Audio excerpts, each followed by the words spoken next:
Hello, good evening. Every day I made habit to walk at least half an hour, and especially I choose different area, especially green, vast field if you walk.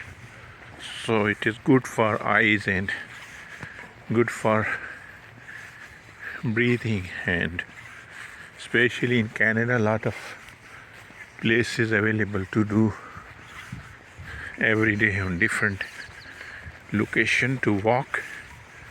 And especially so